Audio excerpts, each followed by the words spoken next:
Baik Pak Dokter, setelah Undang-Undang Kesehatan disahkan pada Juli 2023 oleh Menteri Kesehatan Budi Gunadi, kita tahu betapa ria-ria itu sangat luar biasa. Termasuk di Pamekasan sih, gaungnya sudah penolakan-penolakan dari seluruh organisasi IDI se-Indonesia, begitu luar biasa. Dan kabarnya setelah ditetapkan ini, IDI sudah menjadi harimau ompong. Yang mengeluh itu bukan cuma peserta, Vaskes juga ada keluhan, BPJS juga ada keluhan. Jadi, tetapi bahwa kita sudah jauh lebih baik itu harus kita akui. Harus diakui. Oke. Pertanyaannya kenapa mereka memilih yang lanjutan? Apakah pelayanan di tingkat puskesmas yang tidak memadai atau tidak sesuai dengan standar yang mereka inginkan?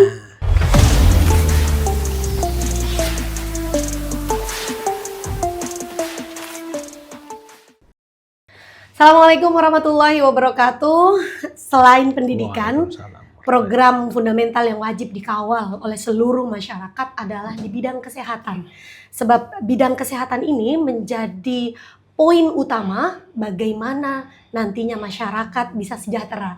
Dan bersamaan dengan hari ulang tahun Ikatan Dokter Indonesia yang diperingati setiap tanggal 24 Oktober 2024, hari ini spesial kami mendatangkan Ketua IDI Kabupaten Pamekasan di kantor Klik Madura dalam program Ngulik, ngobrol di studio Klik Madura. Selamat pagi, Dr. Tri Susandi Juliarto MMKes. Waalaikumsalam warahmatullahi wabarakatuh. Sehat Pak Dokter? Pagi. Alhamdulillah sehat. Terima kasih ucapannya. Terima kasih atas ucapannya. Ya, kami seluruh kru dari tim Ngulik di Klik Madura mengucapkan selamat Hari Ikatan Dokter Indonesia, selamat ulang tahun. Temanya menguatkan komitmen membangun masa depan kesehatan Indonesia.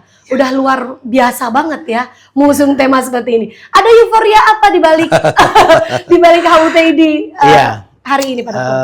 Jadi kita itu disadarkan oleh situasi, disadarkan oleh keadaan bahwa memang kita ini harus kembali ke profesi. Jadi ingat kembali kepada tujuan saat sekolah, saat menempuh pendidikan, bahwa adalah membangun kesehatan. Jadi tidak terpengaruh oleh apapun, situasi apapun, bahwa ada yang sangat mendasar, yaitu kembali kepada fungsi kita, yaitu menjamin kesehatan, meningkatkan derajat kesehatan masyarakat Indonesia. Jadi udah kembali ke situ, sesimpel itu. Iya. Karena kalau dibikin ruwet nanti malah panjang jadi. Pak Dokter, sebelum kita membahas tentang peran IDI sendiri di Kabupaten Pamekasan. Sejauh ini Pak Dokter ini boleh saya tretan Klik Madura ketahui bahwa Pak Dokter ini sudah masuk ke periode kedua ya Pak Dokter ya? Iya. Jadi, sebagai ketua IDI ya, sebelumnya beliau sudah terpilih menjadi ketua IDI dan kembali lagi terpilih menjadi ketua IDI.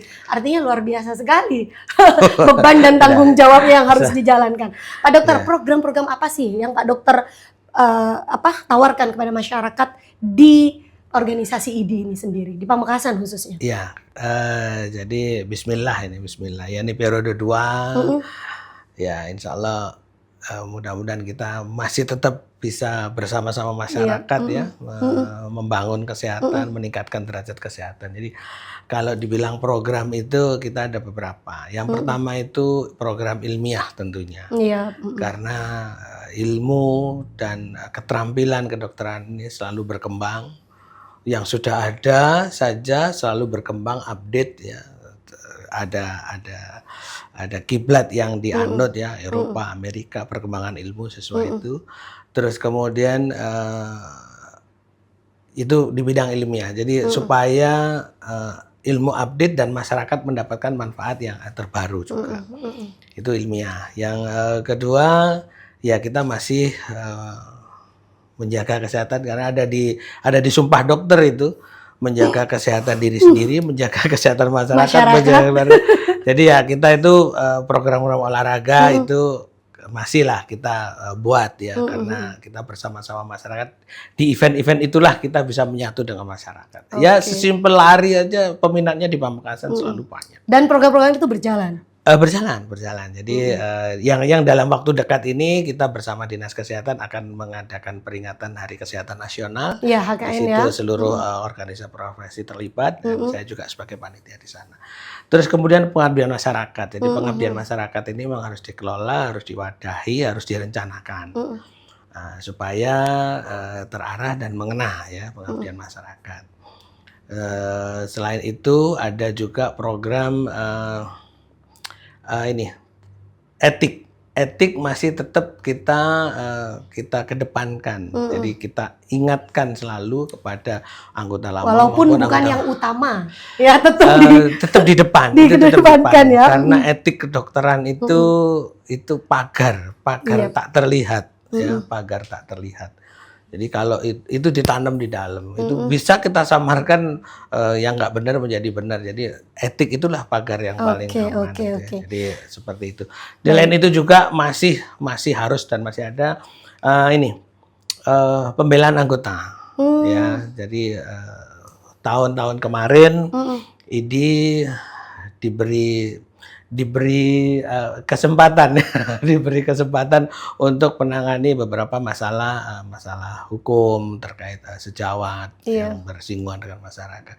Jadi program itu harus ada, untuk menjamin ketenangan teman-teman sejawat beraktivitas dan berada di tengah-tengah masyarakat. Total ada berapa yang masuk dalam IDI? Iya, di IDI sekitar 260. 260 dokter. Ya. Dokter dan spesialis. Dokter dan spesialis. Istimewanya Mbak Sari, saya sampaikan ini Pamekasan ini istimewa sekali. Saya ini dari Pasuruan ya, bukan asli Pamekasan. Saya dari Prigen, Kota Prigen. Saya sekolah SMA di Pandaan. Seangkatan itu yang jadi dokter cuma saya. Masya Allah. Tapi di Pamekasan ini anak saya kelas itu yang jadi dokter 7, kelas loh. Waduh. Kelas tok di kelasnya semakin diminati. Berarti di Pamekasan ini produksi dokternya itu sangat tinggi. Dan masa-masa ini adalah sudah semakin bagus lagi, tidak hanya dokter umum, banyak putra daerah yang menjadi dokter spesialis.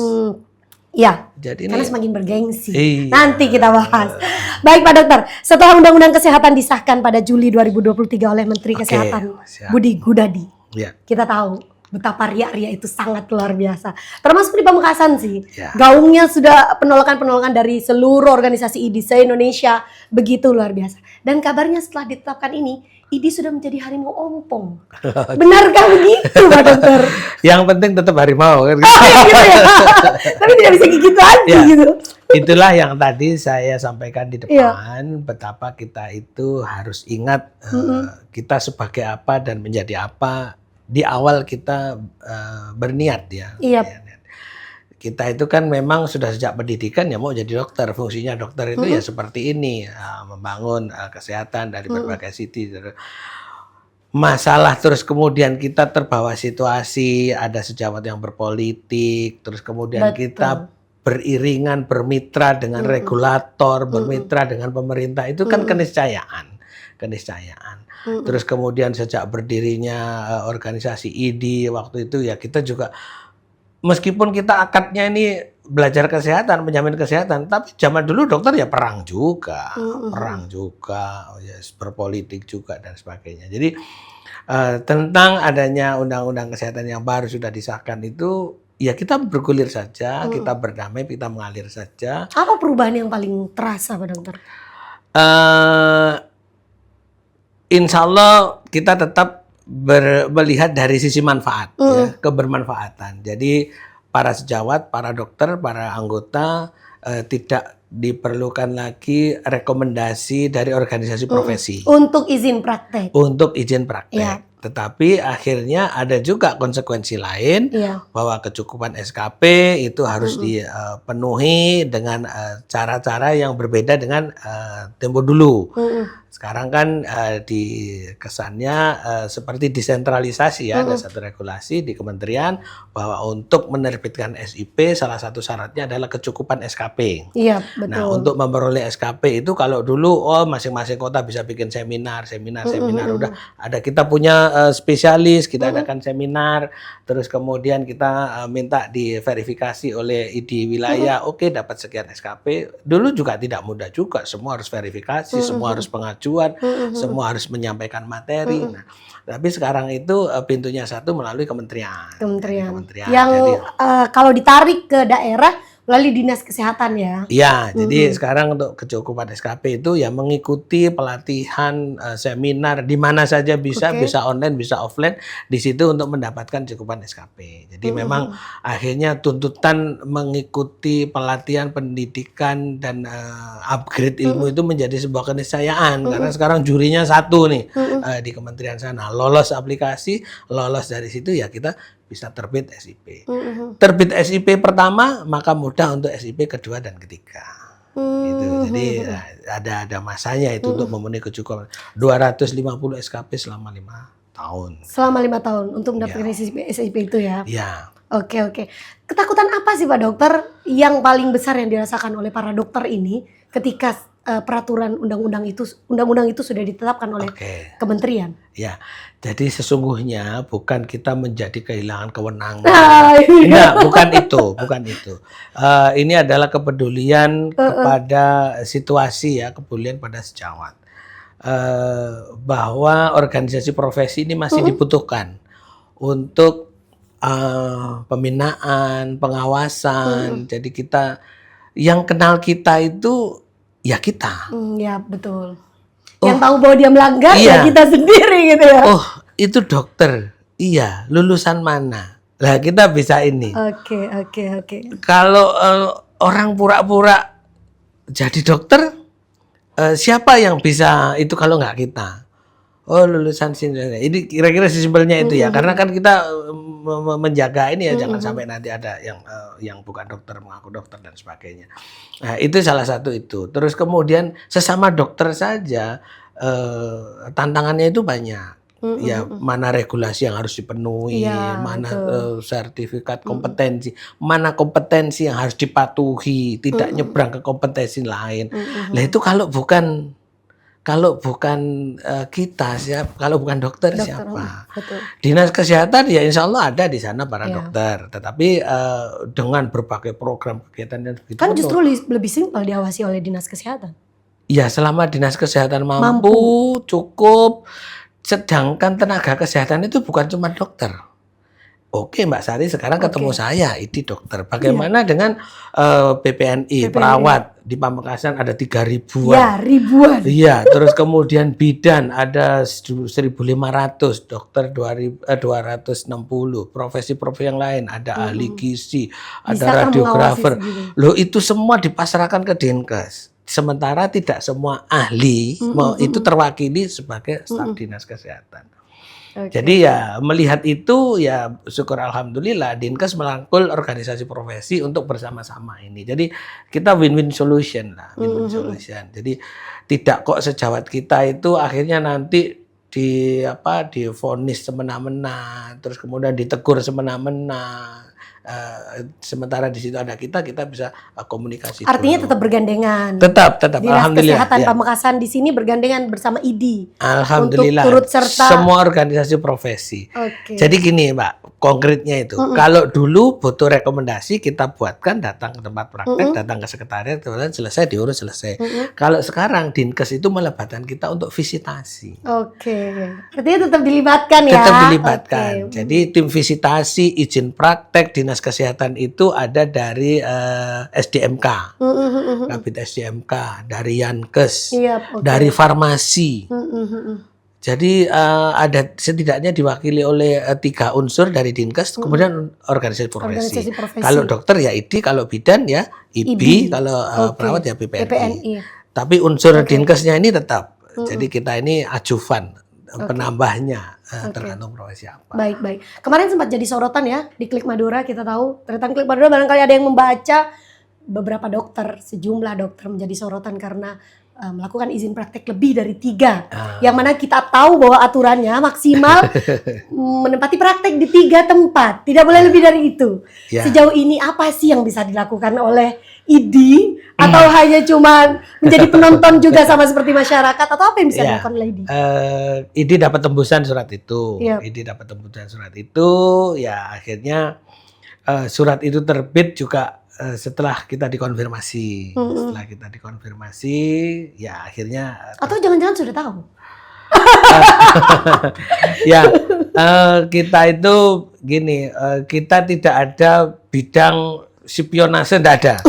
Bidang ilmiah ada. Harus secara spesifik spionase. Enggak ada. Yang ada itu bidang ilmiah, bidang pengabdian masyarakat, ya, seperti itu. Bidang spionase enggak ada. Jadi kita udah sibuk di kegiatan masing-masing. Ya kita percaya pada para semua sejawat mematuhi itu, bahwa ternyata terus kemudian ada kelompok masyarakat. Ya, terima kasih Mbak Sari waktu itu menghubungin saya.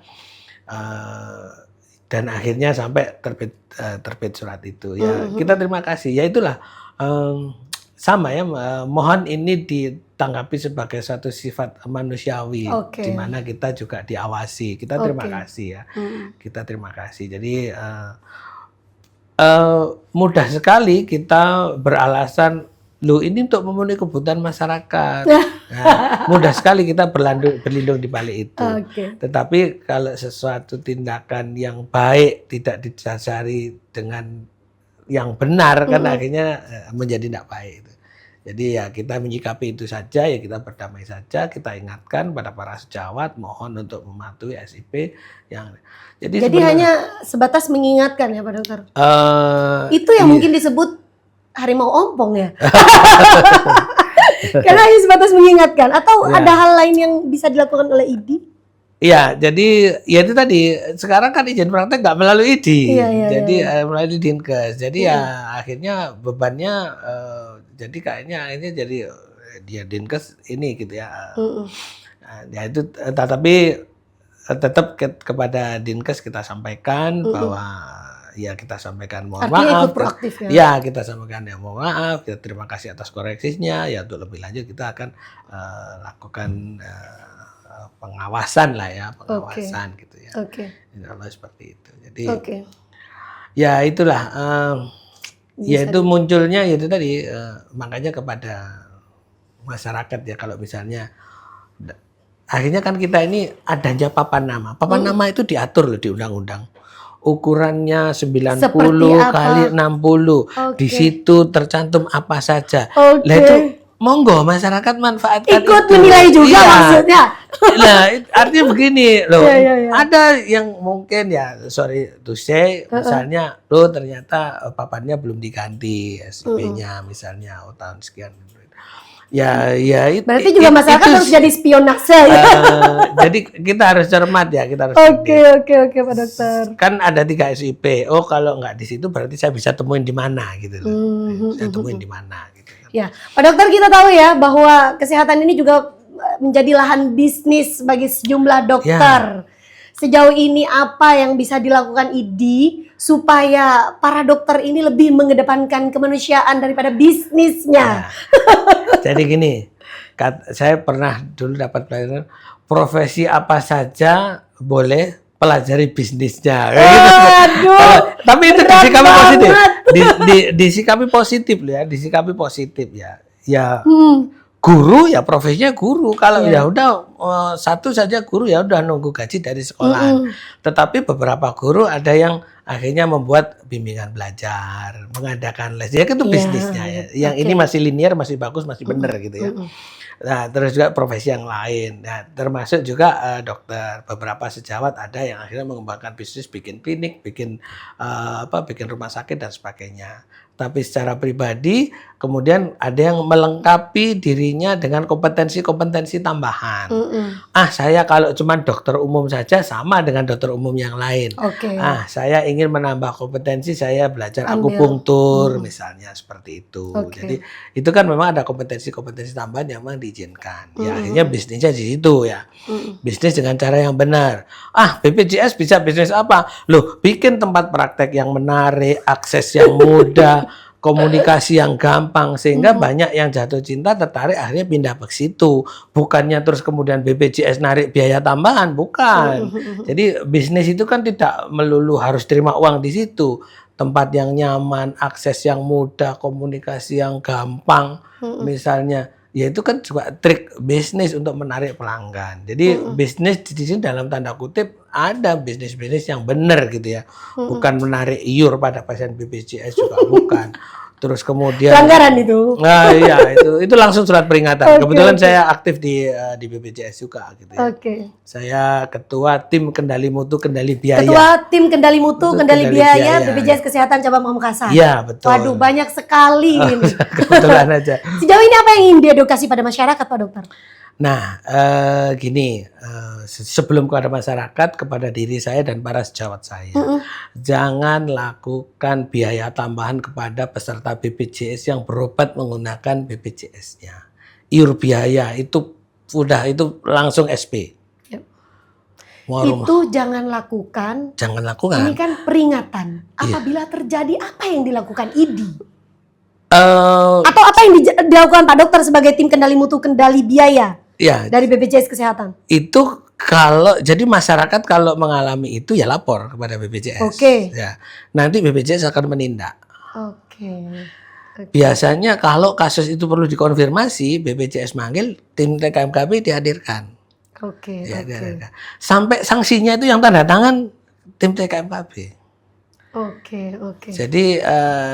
Jadi memang di sini tim TKMKB tidak hanya sebagai tangan kanannya BPJS, tetapi ketika Vaskes baik tingkat pertama maupun tingkat lanjut, ketika ada keluhan juga bisa melalui TKMKB. Ini artinya tidak boleh ada biaya di luar dari perkara biaya, iya. Perkara biaya. Perkara fungsi TKMKB ini tidak hanya di sisi BPJS saja, tapi juga di sisi Vaskes, juga di sisi masyarakat. Oke. Ya, kita mengamankan masyarakat mendapatkan haknya, kita juga mengamankan Vaskes juga mendapatkan haknya, tidak serta-merta disanksi gitu ya. Sama juga kita juga memfasilitasi BPJS. Jadi ada kalanya, itu ada kasus menonjol sekali, audit. TKMKB yang audit. Oke. Dan itu ada kaitannya nggak Pak Dokter dengan organisasi profesi sendiri? Diingatkan atau tidak? Ya, jadi gini. Kenapa TKMKB itu terdiri dari unsur-unsur ketua organisasi profesi? Ya, pertama memang tahu ilmunya, kedua ya supaya punya akses kepada Vaskes. Jadi karena sedarah lah ya, jadi komunikasi. Jadi nanti tidak melalui karena ini berdirinya di BPJS ya, jadi tidak melalui organisasi profesi, tapi melalui Vaskesnya, melalui Vaskesnya. Yang diingatkan melalui Vaskes. Nah di situ kalau misalnya ada menonjol nih, ada regulasi yang baru nih, kok kayaknya ini perlu diketahui oleh dokter, ya akhirnya ID bisa mengadakan seminar terkait kebijakan BPJS nomor sekian, itu bisa. Iya, oke. Sosialisasi, edukasi.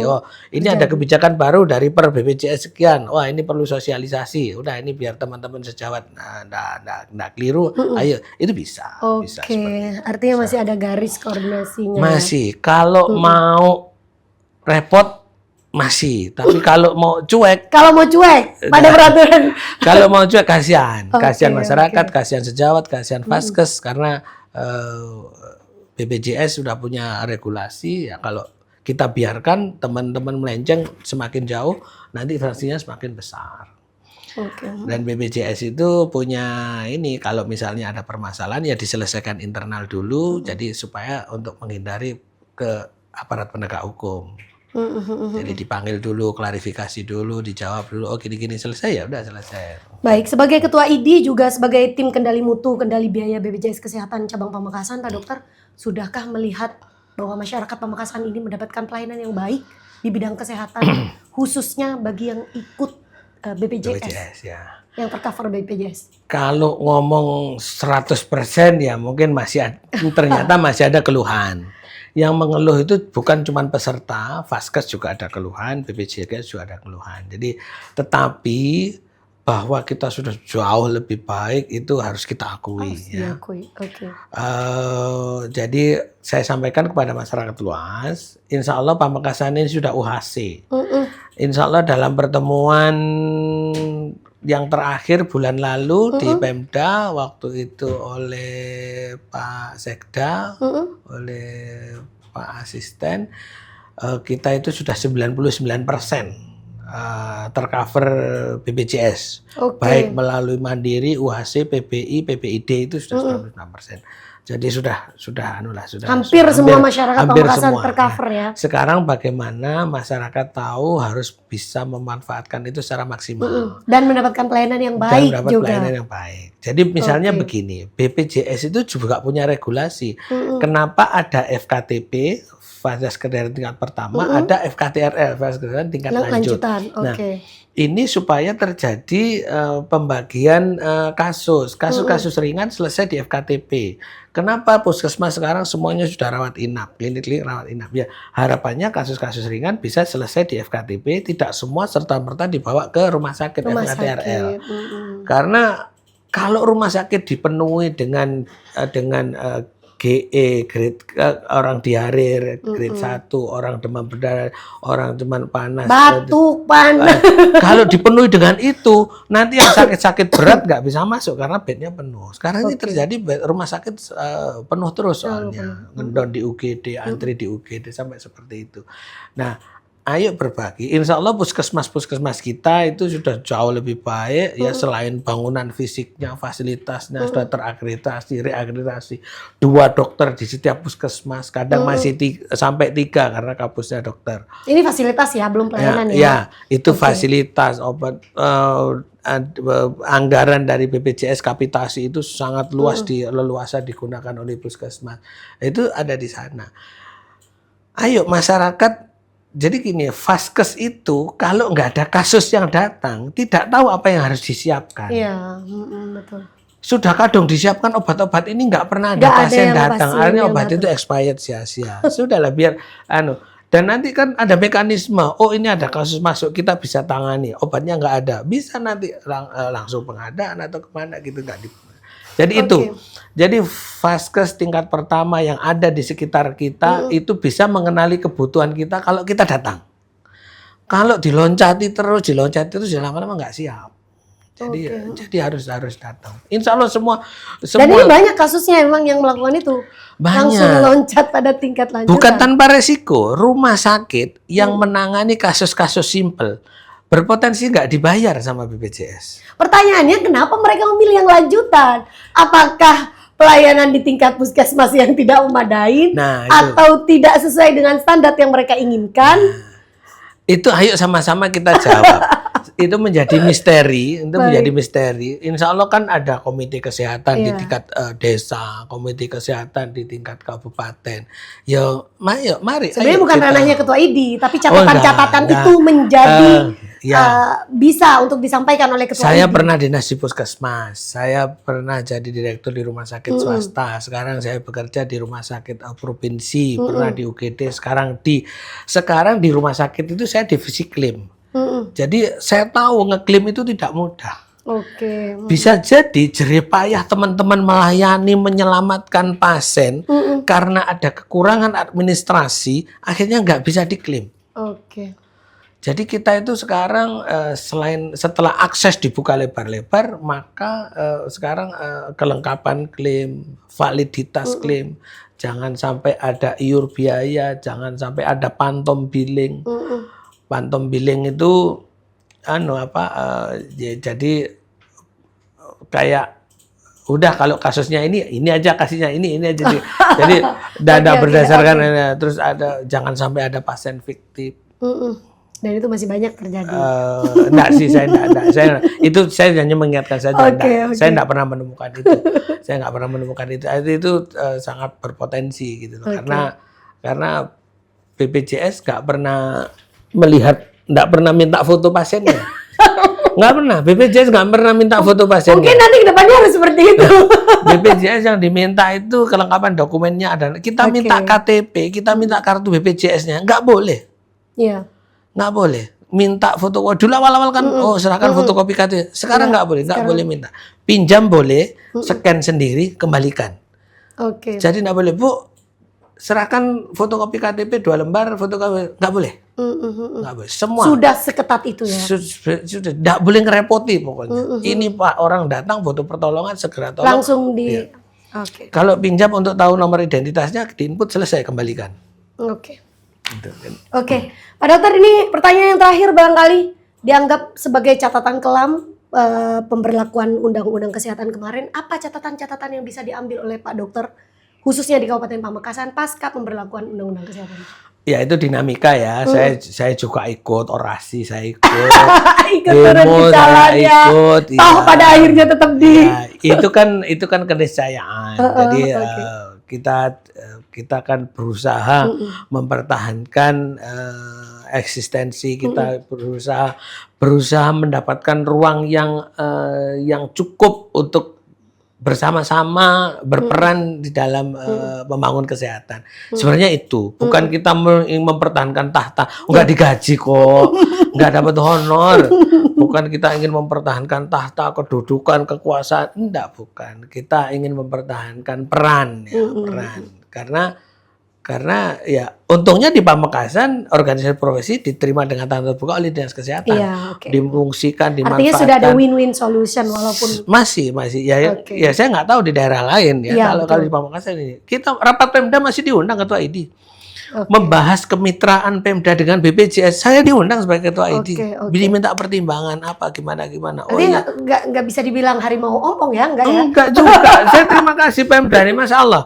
Ya akhirnya dalam itu apa dong fungsi saya di dalam kemitraan Pemda dengan BPJS. Akhirnya saya sampaikan, saya garansi anggota saya ada di seluruh puskesmas Pamekasan.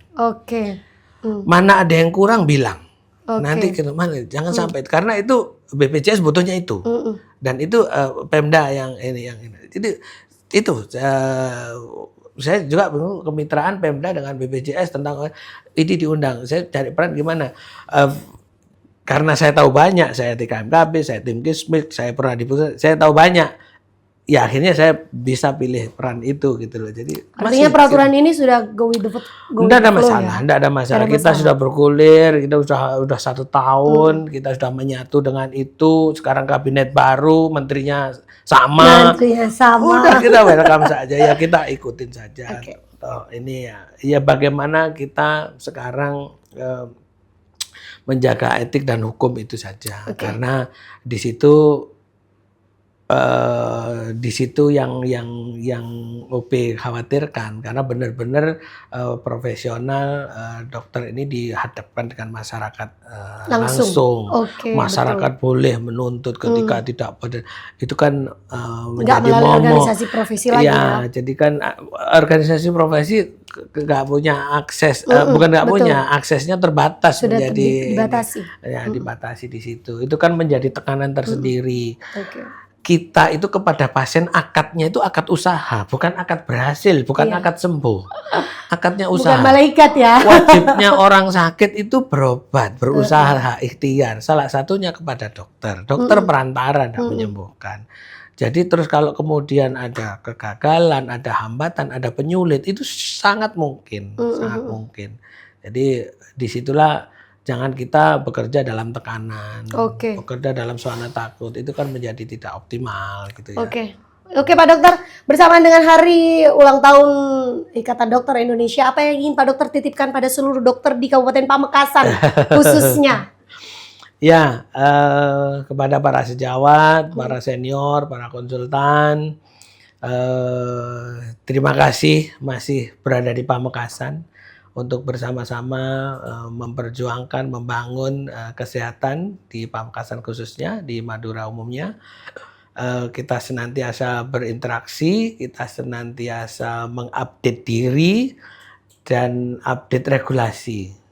Supaya tidak merugikan bagi kita maupun masyarakat. Begitu banyak regulasi yang sangat berkembang, sangat tumbuh.